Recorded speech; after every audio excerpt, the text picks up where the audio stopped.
Oi, gente, tudo bem com vocês? Sejam bem-vindos a mais um vídeo aqui nesse canal. Eu espero que todos estejam bem. Semana passada a gente teve vídeo de pessoas notáveis mentes brilhantes, portanto, essa semana o vídeo é de caso criminal. E o caso escolhido para trazer hoje é o caso que foi responsável por inspirar o livro e o filme, né? It, a Coisa. Então, você já deve imaginar do que se trata, né? Do tal do palhaço assassino. Eu vou contar a história desse caso que deu origem a esse filme e a várias outras coisas, como documentários. No final eu vou citar pra vocês coisas que esse caso real inspirou. E é isso, gente. Eu espero que vocês gostem do vídeo. Não esqueçam de deixar a curtida de vocês aqui embaixo. Comentem o que acharam do vídeo.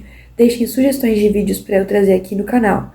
Não esqueçam de compartilhar esse vídeo com quem se interessa por esse tipo de assunto e se inscrevam no canal. É isso, vamos começar o vídeo de hoje. Tá, ele foi ninguém mais, ninguém menos que um serial killer. Ele nasceu dia 17 de março em Chicago, que fica localizada no estado de Illinois. Os pais dele eram imigrantes europeus. A família se instalou nessa região ali de Chicago por conta das grandes ofertas de trabalho, né, de emprego que eles teriam ali. Por conta das indústrias que tinham naquela região. Ele era bem apegado à sua mãe e às suas duas irmãs mais velhas. O pai dele, ele era alcoólatra. Então, era bem complicada a situação deles em casa. Ele abusava da família, principalmente dele. O pai dele batia nele, inclusive, com um cinto de couro. Ele era constantemente abusado e humilhado publicamente. O pai dele sempre tratava com desprezo ele e chamava ele de mulherzinha e filhinho de mamãe. Mesmo com toda a humilhação que ele sofria, ele ainda amava muito o pai dele e ele buscava aprovação. Coisa que ele nunca teve. Quando ele tinha apenas 11 anos de idade, uma pancada que ele levou na cabeça fez com que ele tivesse um coágulo. Isso tudo foi descoberto só quando ele tinha 16 anos de idade, por conta de alguns desmaios e convulsões que ele estava tendo constantemente. Mesmo assim, o pai dele achava que isso não era coisa séria, ele achava que as convulsões eram tudo fingimento e por isso ele batia nele enquanto o menino ainda estava inconsciente. Quando ele tinha 17 anos de idade, foi diagnosticado com uma doença cardíaca rara que causava muitas dores. A sua primeira condenação aconteceu quando ele tinha 20 anos de idade e ele saiu de casa e foi para Las Vegas, onde lá ele conseguiu um emprego em uma funerária. Depois de 3 meses foi demitido porque ele era obcecado em observar os cadáveres. Nesse momento, então, ele voltou para Chicago e se matriculou em uma escola de negócios. Lá ele conseguiu um emprego em uma fábrica de sapatos em Springfield. Lá em Springfield, ele achou sua primeira esposa, que foi Marilyn Myers. Eles se casaram em 1964. Algum tempo depois, eles se mudaram para Waterloo, que era onde a família da esposa dele tinha um restaurante, e lá ele ocupou um cargo de gerente. Nesse período, então, ele começou a sentir uma atração por adolescentes, que é bem bizarro. Ele, então, estava casado e tinha 2 filhos, quando ele, de repente, resolveu algemar um adolescente de 15 anos de idade e obrigar ele a ter relações com ele. Ele, então, foi preso, cumpriu 18 meses de pena, foi liberado com liberdade condicional. Devido aos motivos que o levaram à prisão, a sua esposa acabou solicitando o pedido de divórcio. E quando saiu da prisão, ele voltou para Chicago e fundou sua própria empresa. Para tentar manter uma boa reputação, vamos dizer assim, né? Inicialmente, ele era um homem de prestígio, era um bom vizinho e um cidadão exemplar. Além disso, ele também era casado e tinha 2 enteadas. Era católico praticante, líder de comissões religiosas, membro e capitão comandante da Defesa Civil no estado de Illinois. Ele foi considerado como o homem do ano nessa cidade. E nas suas horas vagas ele trabalhava fantasiado de palhaço pogo e animava crianças em hospitais e festas beneficentes. Desse jeito, ninguém jamais poderia imaginar ou ninguém ia desconfiar que um cidadão assim, com uma reputação tão boa, seria capaz de ser um assassino tão cruel. Um dos maiores serial killers do mundo. Seus vizinhos reclamavam constantemente do cheiro de putrefação que saía de sua casa. Ele sempre justificava e dizia que esse cheiro vinha do esgoto e que ele iria limpar os canos. O que ninguém sabia era que esse cheiro não tinha nada a ver com esgoto. Assassinatos. As mortes foram provocadas entre os anos de 1972 e 1978. Ele abusou e matou 33 garotos. Só foi descoberto porque uma de suas vítimas conseguiu escapar. Jeffrey Ringel, na época ele tinha 27 anos de idade, ele relatou para a polícia que tinha aceitado carona de um homem gordo e sorridente que estava dirigindo um Oldsmobile preto. Isso tudo aconteceu em março de 1978. Durante seu trajeto, ele foi surpreendido por um ataque do motorista, que o dopou com clorofórmio, e sempre que ele estava começando a recobrar consciência, ele era dopado novamente com clorofórmio. Depois, ele acordou no dia seguinte, no meio da Lincoln Park, mas ele não fazia ideia de como ele tinha ido parar lá. Nesse momento, então, ele percebeu que seu corpo estava repleto de hematomas e queimaduras, Ele então foi levado para o hospital, onde ele acabou ficando algum tempo internado. Ele sofreu danos irreparáveis e permanentes por conta do excessivo uso do clorofórmio. Ele lembrava também de ter sido abusado sexualmente e ter sido açoitado com um chicote. Ele não lembrava de muitos detalhes. Ele estava disposto a descobrir quem havia feito isso tudo com ele. Após quase um ano de ter acontecido tudo isso, ele se lembrou de uma avenida que ele avistou naquela época. Então ele passou dias vigiando aquele local, até que um automóvel preto passou por ali.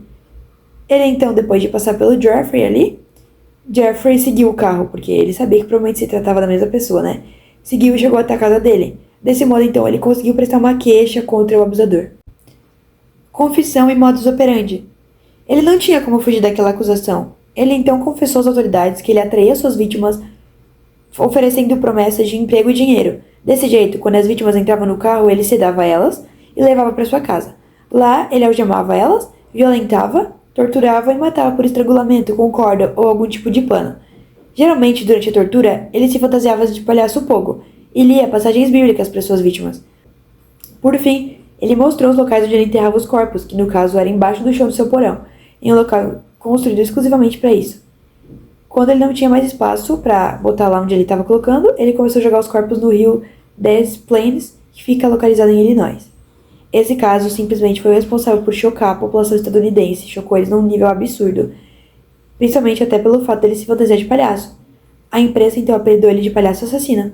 Ele ficou conhecido como um dos serial killers mais famosos da história, assim, né, mais cruéis. E no dia 6 de fevereiro de 1980 começou o julgamento dele. Durante esse período, a sua defesa alegou que ele era doente mental, portanto ele não deveria ser submetido a uma pena de reclusão, mas sua acusação alegava que ele tinha condições mentais de entender a ilicitude e a gravidade de seus crimes, né?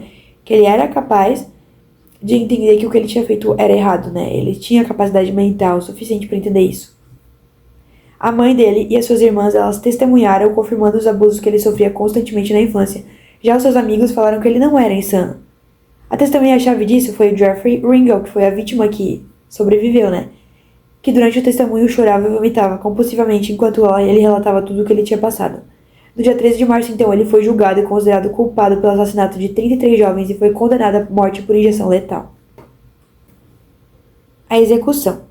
Ao fim do seu julgamento, ele ficou preso por 14 anos até que a sua sentença de morte fosse realmente cumprida e feita. Durante esse tempo que ele ficou preso, ele se tornou uma espécie de celebridade macabra. Lá ele recebia visitas de professores universitários, estrelas do rock e mulheres que se sentiam atraídas pela história do palhaço assassino. Ele tentou suicídio, acabou se tornando alcoólatra. Para passar seu tempo, ele pintava telas nas quais ele retratava a si mesmo vestido de palhaço. As suas pinturas ficaram muito famosas, foram vendidas por altas quantias que variavam entre $100 e $20.000. Algumas foram até expostas em galerias de arte. Sua execução foi marcada para o dia 10 de maio de 1994, poucas semanas antes de completar 53 anos. Com a chegada dessa data, a cidade estava vibrando com a expectativa da execução ser realmente feita, né? Todas as redes de televisão e de rádio estavam na penitenciária de Stateville, que ficava localizada em Illinois, e nesse meio tempo a população foi para as ruas onde eles estavam brindando enquanto eles esperavam realmente a execução começar, né? De fato. Enquanto isso, na penitenciária ele estava comendo a sua última refeição acompanhado de sua família, que tiveram que se retirar às 9 horas da noite. Então, exatamente meia-noite e 1, ele foi levado de sua cela, amarrado a uma maca e levado até a câmara de execução, onde testemunhas acompanhavam tudo através de uma janela. Durante o procedimento, o tubo pelo qual estava sendo administrado o soro entupiu, então eles tiveram que trocar de tubo. Após 18 minutos, ele já estava sem vida. Isso causou grande alívio na população. O paradeiro de alguns dos corpos nunca foi descoberto, já que ele não quis revelar onde ele tinha escondido todos. Agora eu vou falar para vocês alguns filmes, livros, enfim, documentários que são baseados nesse caso real, cruel e bizarro. O primeiro é o It a Coisa, do Stephen King, que inspirou o filme e o livro, né? Foi a história desse palhaço. Nesse livro vai ser relatado sobre um grupo de crianças que vai se unir para investigar o desaparecimento de alguns jovens da cidade. E eles vão vir a descobrir que o culpado na verdade é Pennywise, que é um palhaço cruel que se alimenta do medo das suas vítimas. O filme Coringa também foi baseado nisso. A caracterização do personagem é inspirada no palhaço. No filme também é feito referência a ele. O nome do bar que ele frequenta se chama Pogo, e coincidentemente o palhaço era Palhaço Pogo, né? O original. Assim como a forma como ele é chamado após matar suas vítimas também é baseada em Gacy. Ele é chamado de Killer Clown, que significa palhaço assassino. True Cat, a Killer, Esse filme relata a história do palhaço e vai mostrar a história de um homem de negócios que gosta de crianças e é muito respeitado pela sociedade.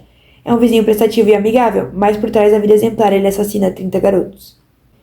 Tem um documentário chamado John Wayne Gacy Defending a Monster. Nesse documentário é contada a história do palhaço, mas a partir do ponto de vista do advogado que foi responsável por defender ele nos tribunais, que na época ele era um recém-chegado à defensoria pública e teve como seu primeiro cliente, em seu escritório particular, um serial killer. Então, gente, esse foi o caso de hoje. Espero muito que vocês tenham gostado. Não esqueçam de deixar a opinião de vocês aqui embaixo do que acharam do vídeo. E é isso. Até o próximo. Tchau.